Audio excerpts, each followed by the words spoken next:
I've been analyzing the astrogeographical transits affecting Washington and Tehran, and something unusual appears in the timeline leading into 2026. The same planetary cycles that pressure the United States are also activating Tehran at the exact moment a war begins. Let me show you the pattern. Signal 1. Expansion toward Tehran. The first signal is Jupiter. From August 2025 to May 2026, Jupiter moves through Cancer, forming a direct square to the 17 Libra resonance coordinate associated with Tehran. In astrogeography, Jupiter often reflects expansion of influence beyond national borders. The peak activation happens between January and May 2026. When Jupiter squares a capital city's coordinate like this, astrologers often watch for foreign pressure, geopolitical expansion, or intervention directed toward that capital. Signal 2, the trigger window. The second signal appears in February 2026. Between February 5th and February 14th, Mars reaches Aquarius, forming a square to Tehran's Scorpio resonance coordinate. Mars represents conflict, confrontation, and decisive action. But what makes this period remarkable is what happens immediately afterward. On February 20th, 2026, Saturn and Neptune form a rare conjunction, an alignment historically associated with the collapse or transformation of political systems. Astrologers often describe Saturn-Neptune cycles as moments when illusion collides with reality in global politics. February 28, 2026. Now consider the moment the attacks on Tehran begin. The chart for February 28, 2026. 9:23 a.m. in Tehran shows an extraordinary concentration of pressure. First, the war begins only 8 days after the Saturn-Neptune conjunction. Instead of ending conflict, this conjunction appears to coincide with a moment of political paralysis on the attacking side. Mars at 28 Aquarius forms an opposition to Washington's 27 Leo resonance coordinate that suggests the conflict is projected outward from the United States, away from the homeland and toward a distant theater of war. At the same time, Uranus at 28 Taurus tightly interacts with Mars. In mundane astrology, Uranus often represents oligarchic power structures, markets, and disruptive political movements. The Mars-Uranus tension creates intense pressure on Washington's Leo coordinate, suggesting the war may be tied to internal political upheaval as much as external strategy. The strange timing of the decision. Another unusual factor appears in the chart. Mercury is retrograde at 22 Pisces, and the war begins only 2 days after Mercury turns retrograde. Astrologers usually see Mercury retrograde as a poor moment for decisive action, often linked with confusion, miscalculation, or rushed decisions.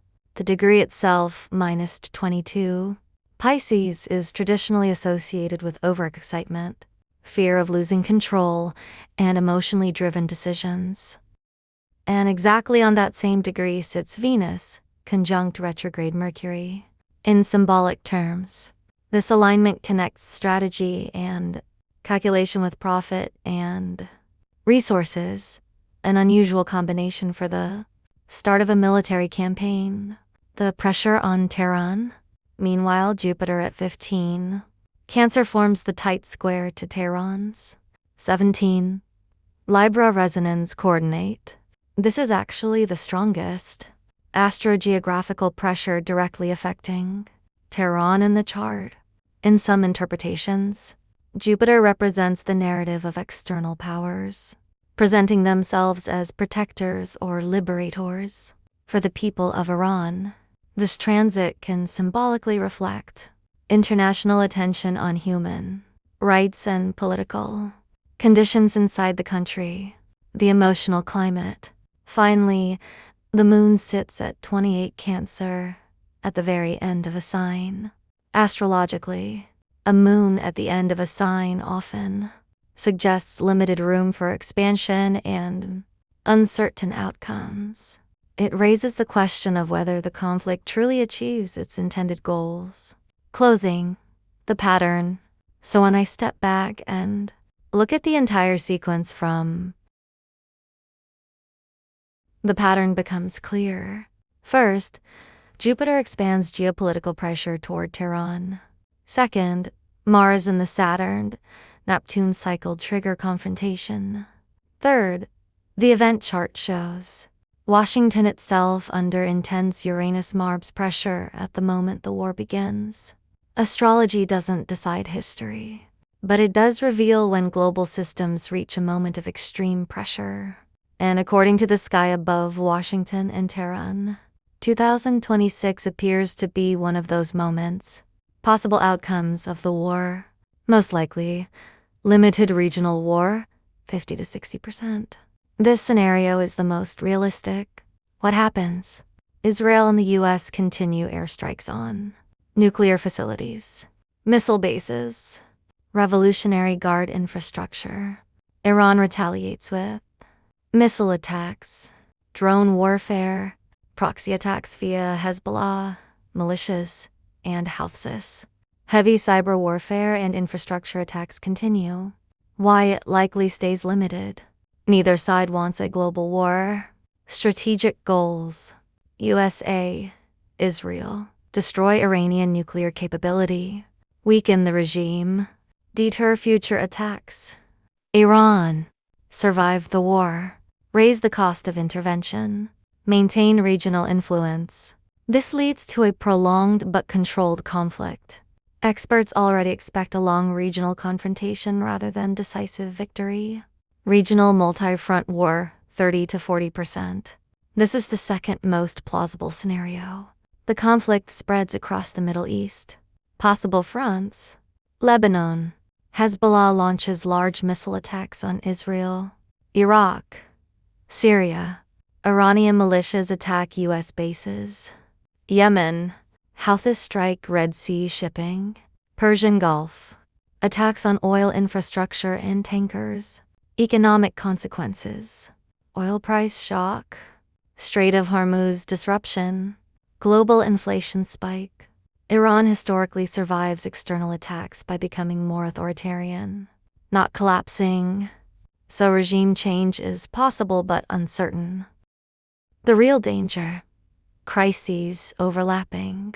The biggest risk analysts talk about isn't just one leader acting irrationally, it's multiple crises happening at the same time. When decision makers are stressed and information is incomplete, that's when mistakes become more likely. History isn't controlled only by planetary transit, systems, or logic.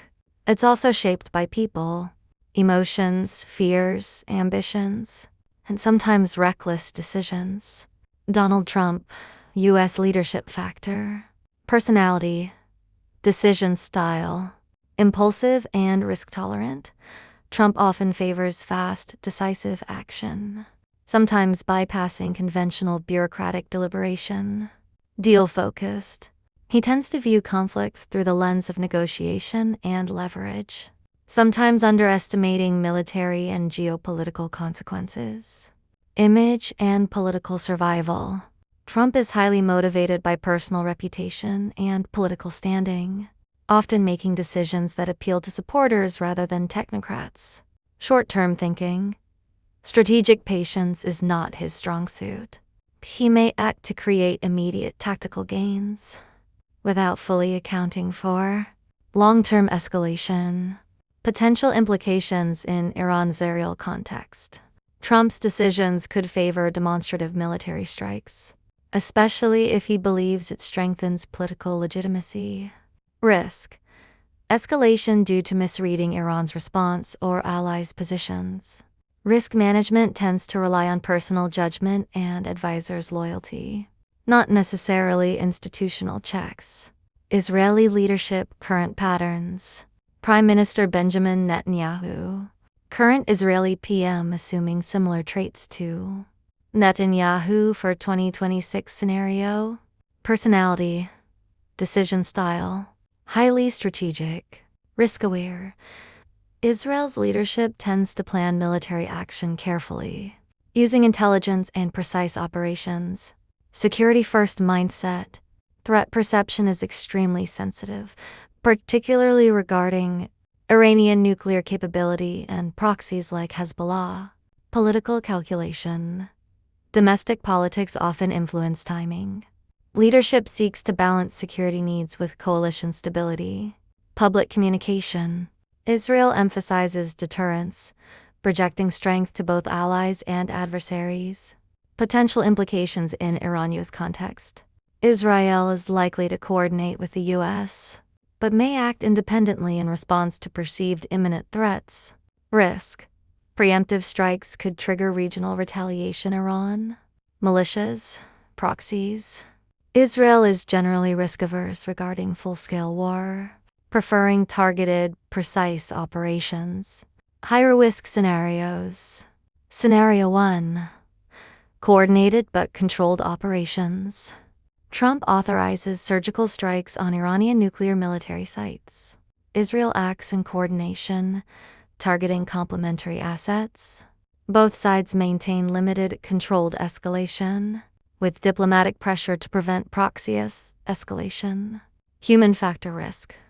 Both leaders can overestimate deterrence, underestimating Iran's retaliation.